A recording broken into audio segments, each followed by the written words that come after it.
Dobrý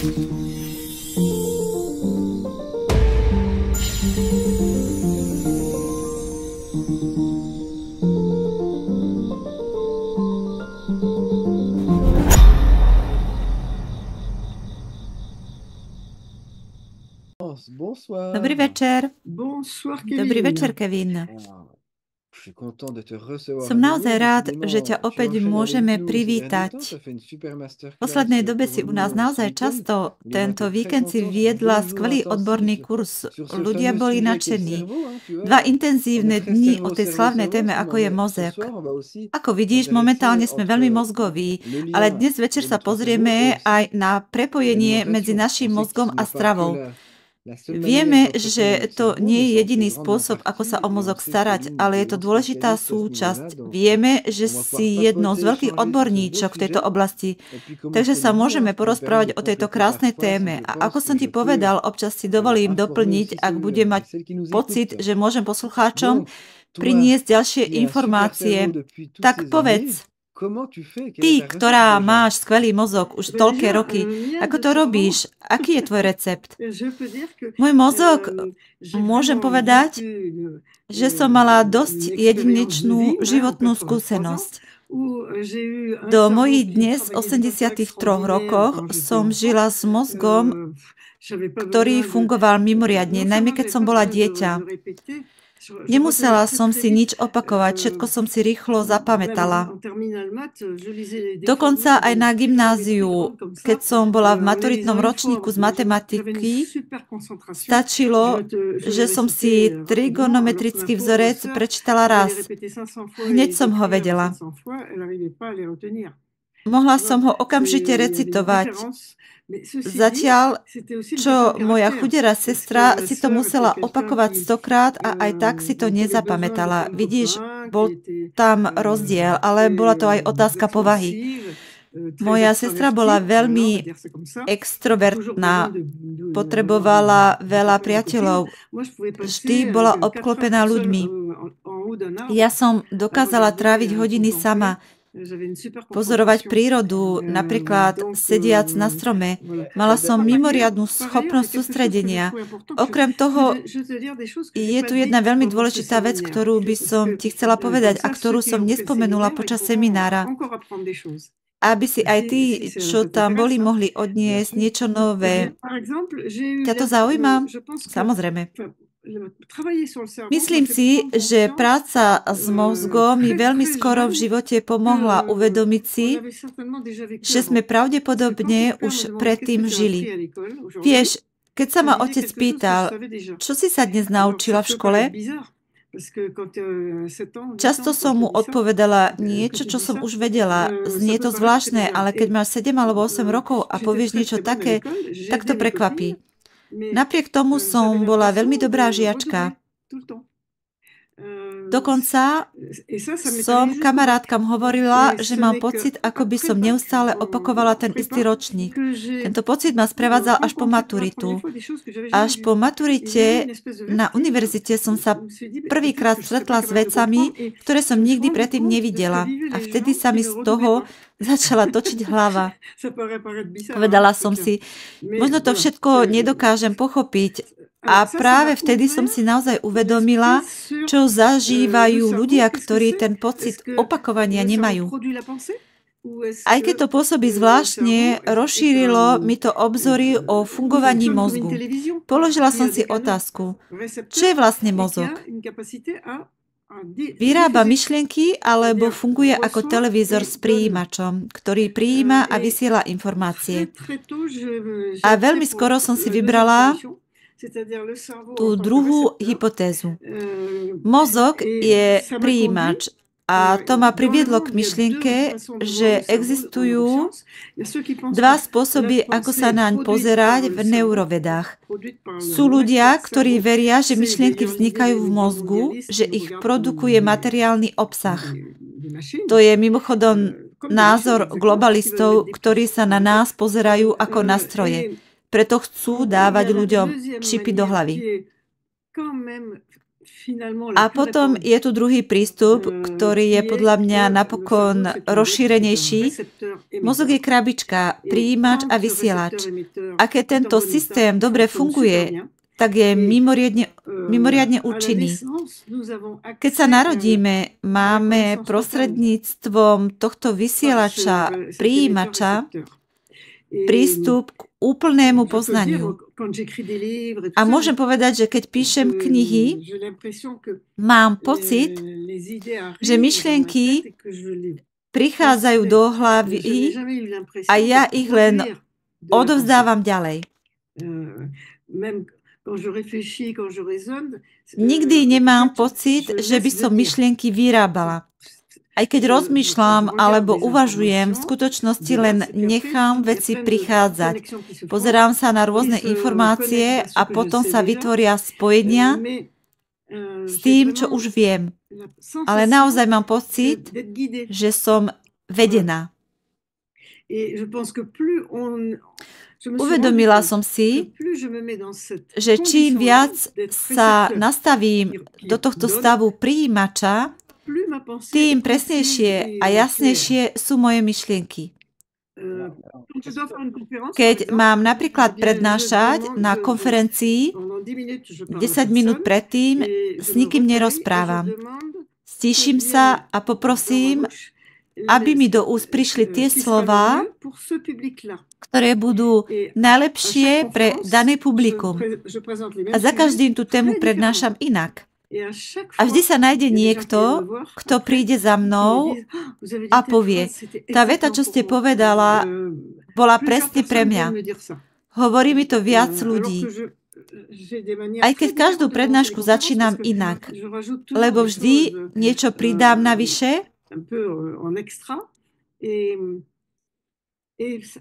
a presne trafím. Pripisujem to tomu, že o to vedome žiadam. Mozog teda vnímam z dvoch uhlov. Z hľadiska neurovied, samozrejme, pretože mozog riadi úplne všetko, čo robíme. Nič mu neunikne. Traviaca činnosť je úplne riadená mozgom. V našom žalúdku sa nedejú tie isté veci ako v laboratórnej skúmavke. Keď do skúmavky dáš vodík a kyslík, teda vodu, a k tomu železo a pridáš vitamín C, čo je silný antioxidant, mal by pohltiť všetky voľné radikály. Sú tam voľné radikály, vodíka, kyslíka a železa, lebo železo je samostatné. Ak nepridáš vitamín C, kyslík sa naviaže na železo a vznikne hrdza. Ak vitamín C pridáš, v skúmavke by mal vitamín C pohltiť všetky voľné radikály. Dans l'éprouvette, elle va prendre tous les radicaux libres. Elle va prendre l'hydrogène, elle va prendre l'oxygène, elle va prendre vezme vodík, kyslík a železo. Leže v žalúdku to tak nefunguje. Vitamín C nevezme železo, pretože v žalúdku sú neuróny, ktoré to riadia. Tieto neuróny zabránia vitamínu C chytiť železo, aby si ho naše telo mohlo uchovať. A práve preto tvrdím, že neurovedy a výživu nemožno oddelovať. Keď sa výživa skúma v laboratóriách, je to nezmysel, pretože náš žalúdok nie je laboratórium. Náš črevný trakt nie je skúmavka. Je to živý systém. Črevo je sieť neurónov. Medzi ústami a konečníkov máme viac. Konečne sa uznalo, že aj tam, kde máme výkaly, je obrovské množstvo neurónov. Problém je, že výkaly sa považujú za niečo odporné, pretože ľudia sa zle stravujú. Žiadne zviera sa pri vyprázdňovaní nezašpiní. Krava, ktorá žerie dobrú trávu, si nezašpiní telo, keď urobí lajno. je obalené prehľadnou membránou. Hovorí sa mu aj placka. Spadne na zem, vyschne a v mnohých krajinách sa používa na kúrenie. Takto to funguje u normálnych kravách. Také boli aj v Jure, keď som tam žila. Teraz sa to žiaľ zmenilo. Kedysi to tak bolo po celom Francúzsku. Strava by nami mala prejsť. Odovzdá nám to, čo potrebujeme a potom sa z tela vylúči, aby mohla poslúžiť ďalej v reťazci života. Malým živým organizmom v pôde, vtákom, zvieratám, ktoré tam práve prechádzajú.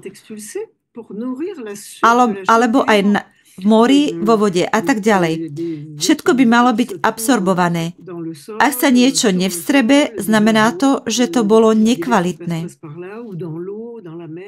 Keď sa prechádzame lesom, jediné výkaly, ktoré príroda nevstrebe, sú ľudské a niektoré od domácich zvierat. Všetky ostatné výkaly zmiznú, inak by bol les plný výkalov. V skutočnosti to všetko príroda vstrebáva. A potom samozrejme aj rastliny to absorbujú. V črevách máme milióny neurónov.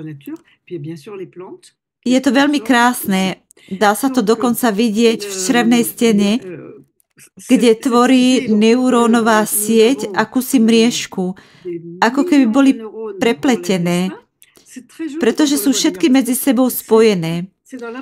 Naše črevá sú posvätným miestom ako mozog. A navyše máme mikrobioty, mikrobiálne spoločenstva v rôznych častiach tela. Jednu v nose, inú v ušiach, ďalšiu v ústach. Máme aj jednu na pokožke, ktorá je iná a ďalšiu pre pohlavné orgány tiež úplne inú. Každý orgán má svoj vlastný špecifický mikrobióm. Ale jediné dva orgány, ktoré majú rovnaké pomery baktérií, sú mozog a črevo. Takže táto časť tela, črevo, by nikdy nemala produkovať zápachy, nič, čo pachne. Nemali by z neho vychádzať žiadne smradlavé plyny. Lebo to znamená, že niečo vo vnútri je zhnité. Aj keď je niečo zhnité v čreve, nie je to dobré ani pre mozog. Lebo medzi nimi vedie priame spojenie cez blúdivý nerv, vagový nerv. A keď si toto všetko uvedomíme, začne nás to viesť k tomu, aby sme jedli veci, ktoré sa v črevách spracúvajú správne. Druhá vec, ktorá nám pomôže správne sa stravovať, je fakt, že mozog tvorí len 2% telesnej hmotnosti, ale spotrebuje 20% z toho, čo máme na tanieri a 20% z toho, čo máme v pohári. Naozaj ti môžem povedať, že keď som toto pochopila, veľmi mi to pomohlo prestať jesť hlúposti, ako napríklad kupované keksiky a koláče. Keď si uvedomíš, že 1/5 staniera ide priamo do mozgu, je to dosť. A to isté platí pre nápoje. Keď sa pozrieš na pohár vína, obsahuje rovnaké množstvo alkoholu ako pohár whisky. Len ten pohár whisky je menší. Ale 1/5 tohto alkoholu ide priamo do mozgu. Máme neuróny po celom tele, až po končeky prstov na nohách i rukách. A tieto neuróny nás neustále informujú o všetkom, čo súvisí s našim životom, aj o nebezpečenstvách. Keď napríklad chodíme na boso po zemi a máme zaviazané oči, tak vďaka neurónom pod chodidlami v klenbe nohy vieme určiť, či je pôda studená, kamenistá, či je to tráva, či je vlhká alebo suchá. Môžeme určiť ročné obdobie. A to všetko prekladá mozog do slov v našej hlave.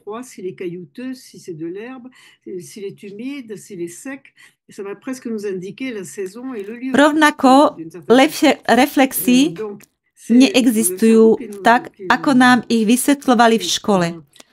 Keď sa dotkneš niečoho horúceho, Neuróny v ruke analyzujú množstvo tepla a podľa toho odošľú informáciu do mozgu, ktorý to spracuje. Ak je niečo príliš horúce, mozog vyšle bolesť cez jadro accumbens, skupina neurónov umiestnená medzi dvoma hemisférami. Toto jadro accumbens, píše sa to ACCUMBENS, sa nazýva aj NAC a vyšle bolesť, čo nás donúti stiahnuť ruku. V škole nás učili, že to je reflex, že ruku stiahneme, lebo sa dotkne nervu napojeného na miechu a že nás to prinúti stiahnuť ju. Ale vôbec to tak nie je. Keď toto jadro accumbens nefunguje a nedokáže vyslať signál bolesti, ako sa to stalo jednému právnikovi v USA, pred asi 20 rokmi človek si môže ruku popaliť a nič necíti. Nemá žiadny varovný signál. Existujú deti, ktoré sa narodia s nefunkčným jadrom accumbens. Je to zriedkavé, ale je ich dosť na to, aby sme o tom vedeli. Takéto deti musíme neustále sledovať, pretože neplačú, keď si niečo zlomia alebo keď majú vnútorné krvácanie. Nič ich nebolí. Mozog im neodovzdáva signál bolesti. A to je dôvod, prečo často nežijú dlho. Môžu zomrieť veľmi mladé. Vidíš, už len z hľadiska prežitia má mozog zásadnú úlohu. Je to on, kto nám cez chuť povie, či je niečo dobré alebo zlé. Cez zvuk tiež, keď zahryzneme do sušienky, ktorá má byť chrumkavá a nepočuť žiadny zvuk. Znamená to, že je rozmočená a možno už nejedla. Mozog je ten, kto cez čuch a vôňu vyšle pocit radosti alebo odporu práve cez jadro accumbens, aby nás upozornil, či je niečo pre nás dobré alebo zlé. Má veľmi dôležitú funkciu. Mozog nám cez potešenie naznačuje správne potravinové kombinácie. Toto skúmalo aj INSERM, Francúzsky inštitút zdravia a lekárskeho výskumu. V každej krajine na svete nájdeme tradičné jedlá, ktoré sú vždy zložené rovnakým spôsobom. Kdekoľvek pôjdeme, môžem spomenúť kasule, paelu, kuskus. Tieto známe jedlá majú spoločné črty. Vždy obsahujú obilninu alebo hľuzu, zeleninu, trochu strukoviny, neplný tanier a trochu živočíšnej bielkoviny. V dobrej paele je napríklad jedna kreveta na osobu, nie mysa morských plodov. A v kasule je kúsok klobása, nie mysa udenín. A potom je tam ešte tuková zložka, olej alebo tuk. Túto štruktúru nájdeme po celom svete. INSERM zistil, že keď začneme kombinovať potraviny, zvyšuje sa pocit pôžitku. Ak jeme samotný chlieb, máme radosť. Ak pridáme zeleninu, pôžitok rastie. Ak pridáme trochu strukovinu, pôžitok rastie ešte viac. Ak pridáme trošku mäsa, znova rastie. A keď pridáme olej, pôžitok je najväčší. Prečo? Pretože tieto kombinácie umožňujú telu lepšie vstrebávať bielkoviny. Doktor Lilian Le Goff sa tejto téme veľmi venoval. Mozog nám pomocou chutí pomáha rozpoznať správne potravinové kombinácie. Je to veľmi zaujímavé, pretože tieto kombinácie sú všade na svete rovnaké. Je tiež zaujímavé vedieť, že každý neurón má minimálne 10 000 spojení s ostatnými neurónmi. Je to obrovské množstvo. Tieto spojenia sa zväčšujú počas celého života za predpokladu, že sa stravujeme správne. Počet neurónov sa obnovuje, niektoré odmierajú, ale iné sa tvoria počas celého života. Robím často taký malý test, keď som na prednáške, najmä ak je tam veľa mladých ľudí. Pýtam sa, kto má od 0 do 15 rokov? Zvyčajne je tam jeden alebo dvaja. Tak im poviem, od 0 do 15 rokov sa neuróny vyvíjajú intenzívne. Potom sa opýtam, kto má od 15 do 50 rokov? Ruku hore a neklamať. Ľudia zdvihnú ruku, niektorí klamú, ale neskôr to oľutujú, lebo od 15 do 50 rokov sa neuróny tvoria len mierne. Potom požiadam tých, ktorí majú od 50 do 70 rokov, aby zdvihli ruku. Tí, čo predtým nepravdivo tvrdili nižší vek, to neraz oľutujú, pretože práve v tomto veku dochádza takmer rovnakému nárastu tvorby neurónov ako medzi narodením a 15. rokom života.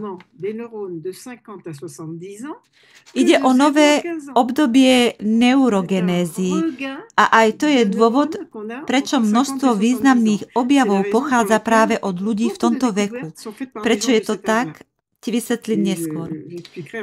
Po 70-ke a až do 150 rokov pokračujeme v miernej tvorbe neurónov stále a bez prerušenia. Podobne ako vo veku 15 až 50. Potom si môžeme položiť otázku, prečo medzi 15. a 50. rokom života tvoríme menej neurónov?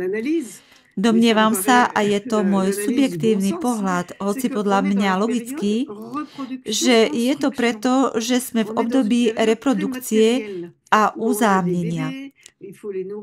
Vstupujeme do života, v ktorom sa usádzame, vychovávame deti, staviame domy, vytvárame si pevné rámce a istoty. Je to fáza života plodenia a budovania. Po 50-ke už zvyčajne máme deti, dom, skúsenosti a vstupujeme do obdobia, keď vraciame ľudstvu to, čo sme dostali. Začíname sa zúčastňovať na vývoji ľudstva. Vymýšľame praktickejšie veci, robíme nové objavy a vtedy prichádza tento obnovený výskum neurónov, čo je veľmi zaujímavé. A aj po tomto období štatistiky to potvrdzujú.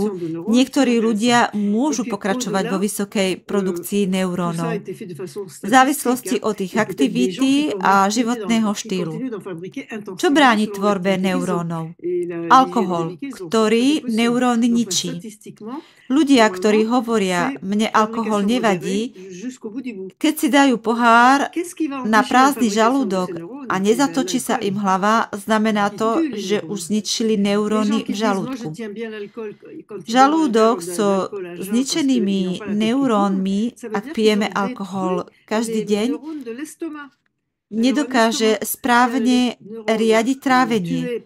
Trávenie je ťažšie a samozrejme aj mozog funguje horšie, pretože prijíma menej informácií a živín. Risque de détruire des choses et on va dire je fixe pas le fer, je fixe pas ci, je fixe pas ça. Ben oui, on a détruit des neurones de l'estomac. Tabak priamo poškodzuje oblasť tvorby neurónov, ktorou je hypokampus. Tabak je veľmi škodlivý, lebo znižuje produkciu neurónov. A samozrejme zlá strava. Keď jeme príliš veľa priemyselne spracovaných produktov, keď telu nedávame to, čo potrebuje, keď chýbajú kvalitné oleje, aj tu znižujeme tvorbu neurónov. Ďalšia vec, ktorá znižuje tvorbu neurónov, je nedostatočné žuvanie. Počas žuvania sa stimuluje hypokampus a ten tvorí nové neuróny. Zistilo sa, že ľudia, ktorí jedia tvrdšie jedlá, napríklad chrumkavú kôrku z chleba, postupne vytvárajú nové neuróny. Je to veľmi zaujímavé. Existuje aj ďalší spôsob, ako podporiť tvorbu neurónov. Nejesť príliš často počas dňa. Nechať dlhší časový odstup medzi jedlami. Nie v noci, to nefunguje počas spánku, ale cez deň. Napríklad, ak raňajkujete a potom jete až večer s 8-hodinovou pauzou, mozog začne produkovať hormón hladu, ktorý sa volá grelín, a vtedy sa mozog aktivuje, aby si našiel jedlo. Ale ak odoláme a ešte chvíľu nejeme, začne mozog produkovať veľa neurónov, aby nám pomohol prežiť a hľadať potravu. Je to zábavné, ale je to pravda. Takže áno, neuróny sa za normálnych podmienok tvoria každý deň.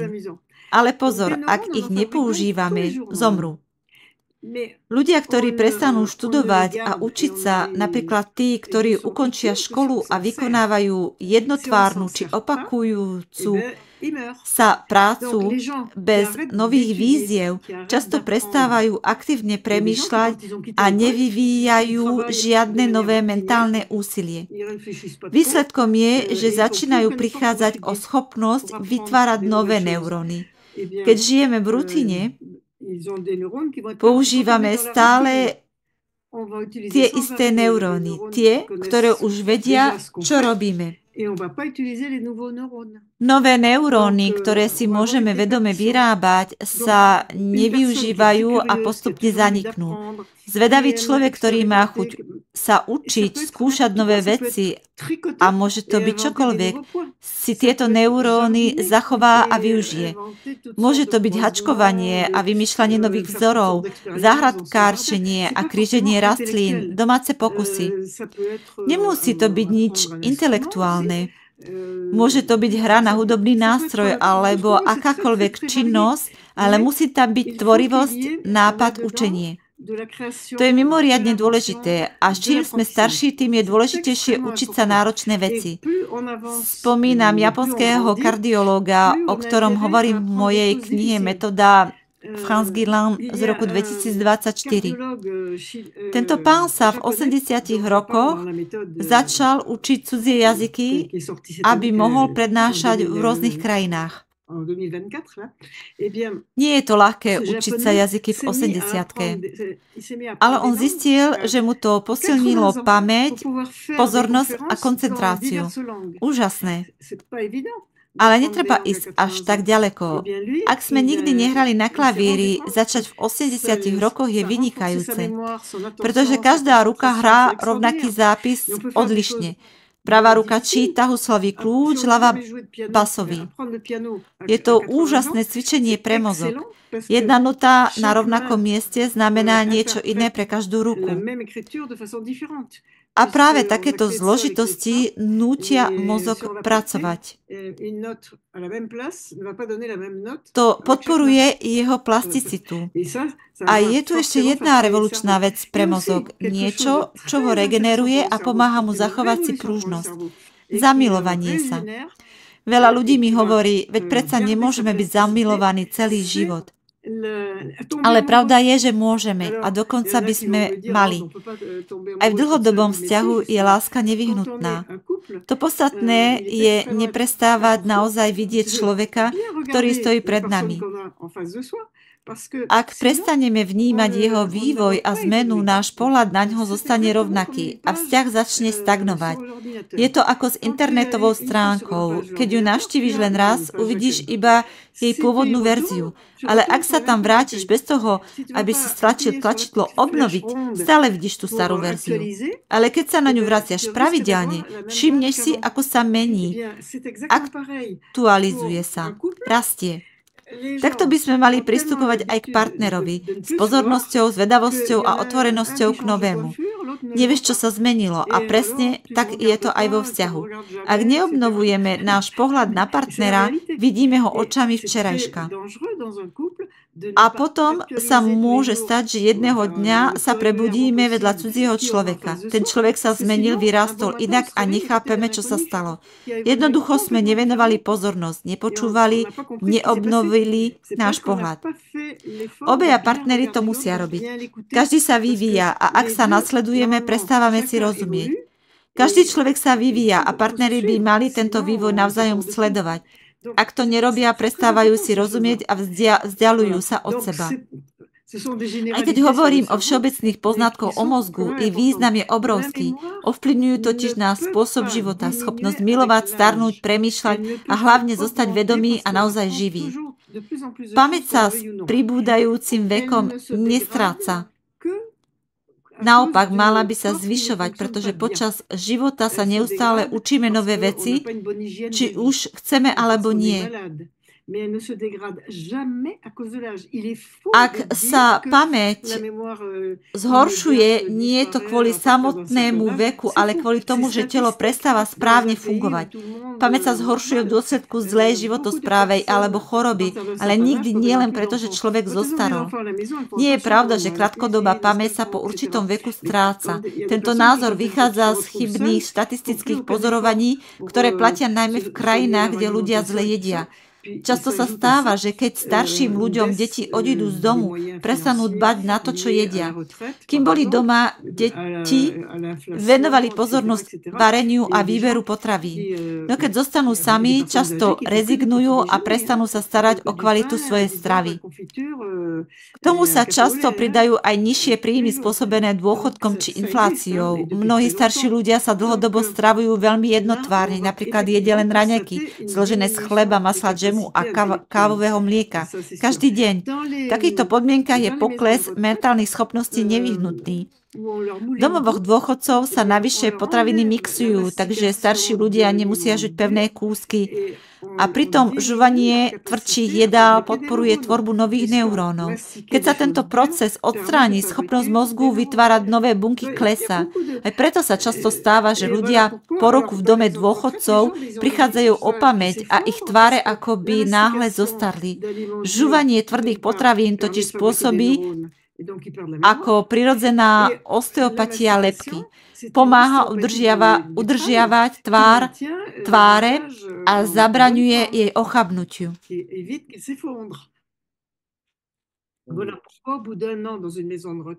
Existujú nejaké znaky, podľa ktorých by sme mohli naozaj začať mať obavy o svoju pamäť?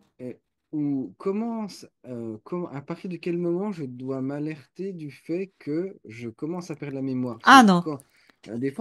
Existuje niekoľko znakov, na ktoré si treba dávať pozor. Napríklad, strata pamäti môže byť spojená s extrémnym stresom. Je to úplne prirodzená reakcia. V prípade veľkej zrady alebo emocionálneho násilia môžeme dokonca stratiť spomienky na celé roky.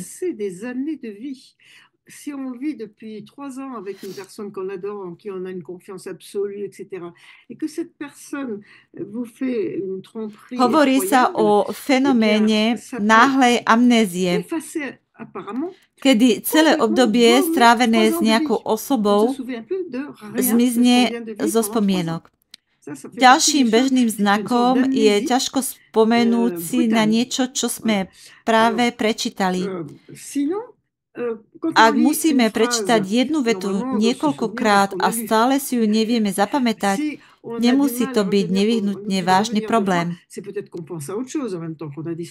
Môže to byť spojené rozptýlením alebo starosťami. Ale niekedy to môže byť aj signálom zníženej pamäti. A ja som to zažila. Počas ťažkého obdobia v mojom živote, keď som žila s niekým veľmi nepríjemným, som prešla depresívnou fázou. Raz som sa rozhodla prečítať inzeráty, aby som našla novú prácu, ale nerozumela som tomu, čo čítam. Bolo to, ako by môj mozog nefungoval normálne.